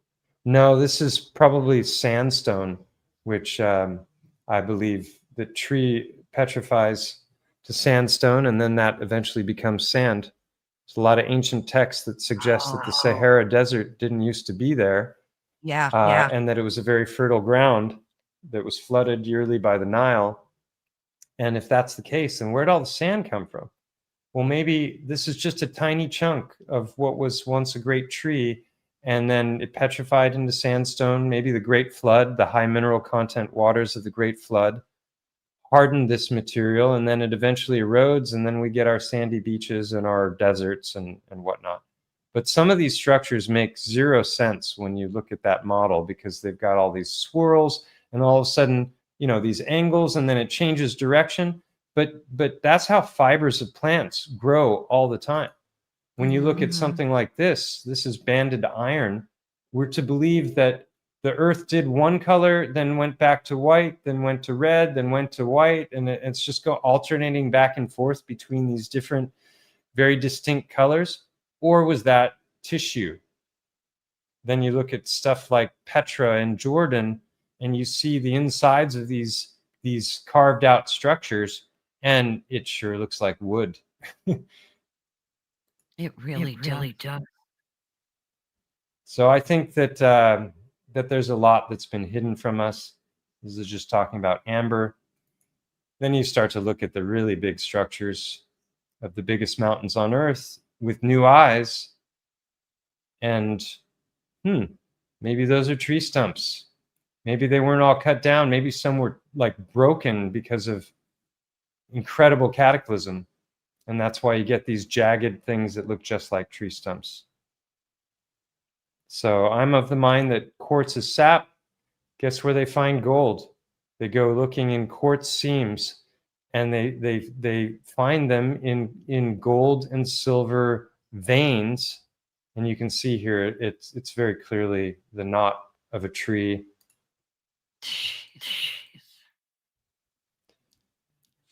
So they tell us the biggest petrified tree in the world has a diameter of 8 feet. This is clearly wood. You have to be blind not to see it, in my opinion. Paradigm blind. Yeah.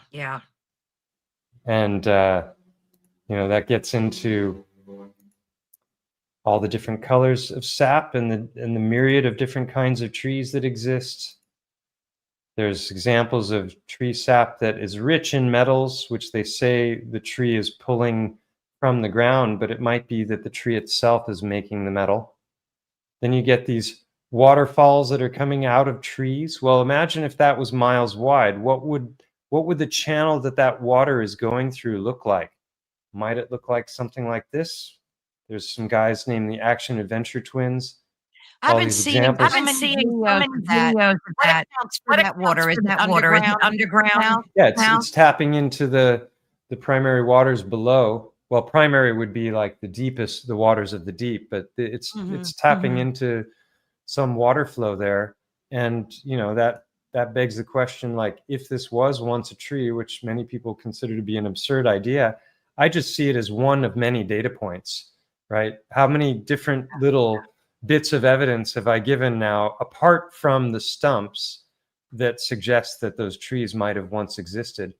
These guys, the Action Adventure Twins, they'll go 500 feet down through one of these channels, and then it snakes off in a little, you know, channel, and then they go down another 500 feet. It is absolutely crazy what these guys are doing, but it looks very biological, which begs the question, what are lava tubes? We're told that's formed by lava, but you have rings going this way, and then you have lines going horizontal. How can it do both? And how does lava carve channels that bifurcate? There's just a lot of question marks when it comes to lava tubes, and I think they may be the remains of the formal root structures. And more evidence of that are these tepuis, which have these never-ending waterfalls, which are clearly not coming from rainfall. And how is that water being pumped up? Where is it coming from? Well, they just happen to call them artesian wells. It's coming up from well below, the waters of the deep, getting pushed up through what may be the original root structures of these trees, if that was once a tree. So again, keep an open mind. I think the answer is probably all of the above with this stuff. Yeah. A lot of people want to over apply their pet theory to things. There's a lot of videos that people can check out on my channel. Some of my best work has been done in live streams where I break down a lot of these different individual topics and go deeper into each of them. And yeah, so biogeology, Titanology, Titan Mountains, Heartstones, all of that stuff, there seems to be pretty compelling evidence in favor of these things, none of which we're ever taught about in school. No. Mind blown, I got to tell you. That was spectacular, Thank you. that presentation. And it's like you said, you're using empirical evidence and research to back up. I mean, you're feet on the ground, you're doing the digging. The heart stuff blew me away. I think every time I see a rock now, I'm going to look at it absolutely with a different pair of eyes. Yeah. It's crazy. Yeah, I really recommend people go deep into the videos to see more of the evidence, and because they start to get the hint that, oh wow, maybe geology was biology, but in a far more direct way than we were taught. And then suddenly everything is that to them. And so, they'll be holding up some random rock and start making all kinds of claims about it. That was one of the things I really disliked about Roger from Mud Fossil University. He had some compelling information, but there were other times where he was pointing at stuff and just making steadfast 100% claims about what he was pointing at. And I'm looking at it with a background in anatomy going, I don't see it, Yeah. So that was why I approached all of this very differently. And he's, never done any boots on the ground work and gone to these sites. He's older, so that may be part of it. But you can only do so much through a screen. You got to get out there and interact with it, hold it in your hand, examine it with microscopes and telescopes and whatever else. Drones. Your ability for pattern recognition is mind-blowing too. Thank you. This is just, I'm like, I could be wrong about it all. I don't think you are. This is like amazing evidence. And it really causes us to rethink so much of what we've been.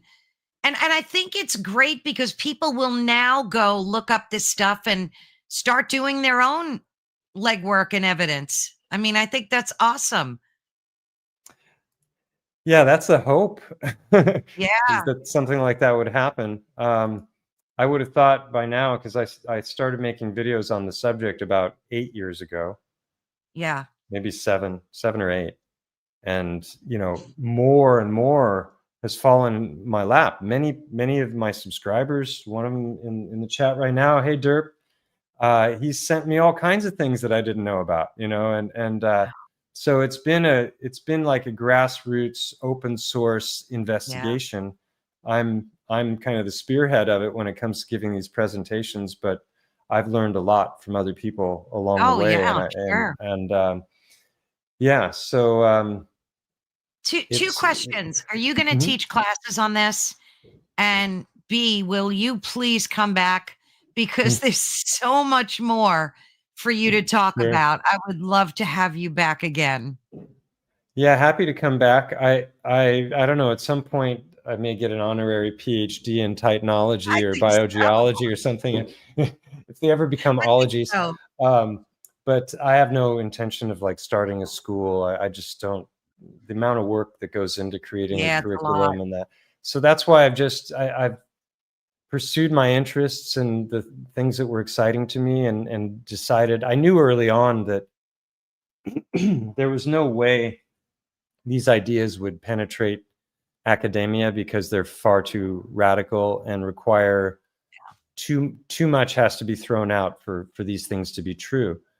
Yeah. And peer review is an appeal to authority. It's by nature a logical fallacy where you've got gatekeepers that are holding the strings to things. So I think that it was much better to just give this stuff away, and that's what I've done. And at some point I'll probably write a book about it, and that would be awesome. But that would be awesome. In the meantime, The Hacker Prince is available, and if you like all this stuff, it's an incredible story that I highly recommend people check out. Whether you're a tech lover or not, it's a very exciting tale that is true and required no embellishment. So. Yeah, I've heard you talk about that in some detail. I think when you come back, we could take a little bit of time, because you of yourself are a legend and truly fascinating human being. So, Mike, we're so grateful to you. I have to email you to come back, because I have so many questions, and I know you have a lot more for us to dig into here. And I know folks in the chat are flipping out over it. I'm so sorry I couldn't get to your comments and questions. For your listeners, if you do go to my channel and watch stuff, please comment, and obviously subscribe to it as well. The channel has been heavily algorithmed. If you look at the original videos I made and the kinds of numbers and everything, they haven't censored me, but they've gone, Yeah. So of course, they shadow ban. They do what they do. Yeah, I'll have the link, of course, to where you can pick up Mike's book. I'm going to order one myself today.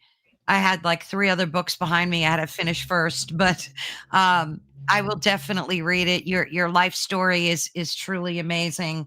And words can't express the gratitude for what you've taken the time to teach us today. I am mind blown. I'm not often left speechless, but that presentation was amazing.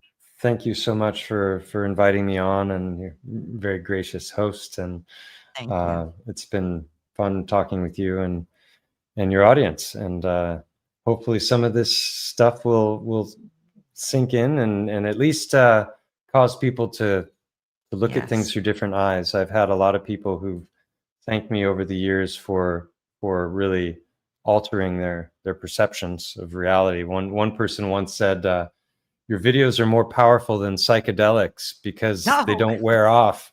Yes. So it's like, careful, you might end up with my mania, whatever that is called. I don't know what. Yeah, and it's like drugs. You just want more and more and more of it. Like, instead of watch TV, I'm just watching your YouTube from now on. That's it.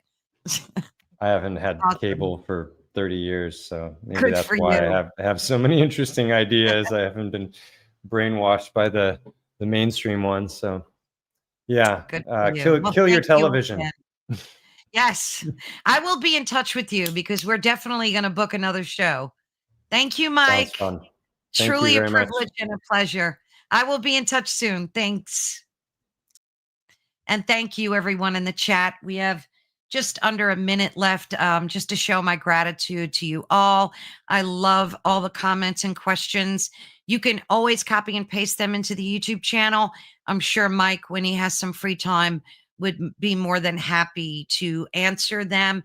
Mike, this conversation has certainly redefined the scale of history, at least in my eyes, and the very meaning of geology. Like I said before, I am going to be looking at everything with a different pair of eyes, and I thank you for that. So whether you accept the premise of a biogeology and titans, or you think it's some audacious alternative history, it's worth a look at, and it's worth to question. Are these mountains really mountains? I guess I should stop blabbering. I could go on and on and on. And I also want to thank United Public Radio Network and the UFO Paranormal Radio Network, which is 105.3 on the Gulf Coast and 107.7 FM in New Orleans. Please join us all the time. Subscribe. I greatly appreciate it. God bless all of you. Thank you. See you next Wednesday. Bye-bye, everyone.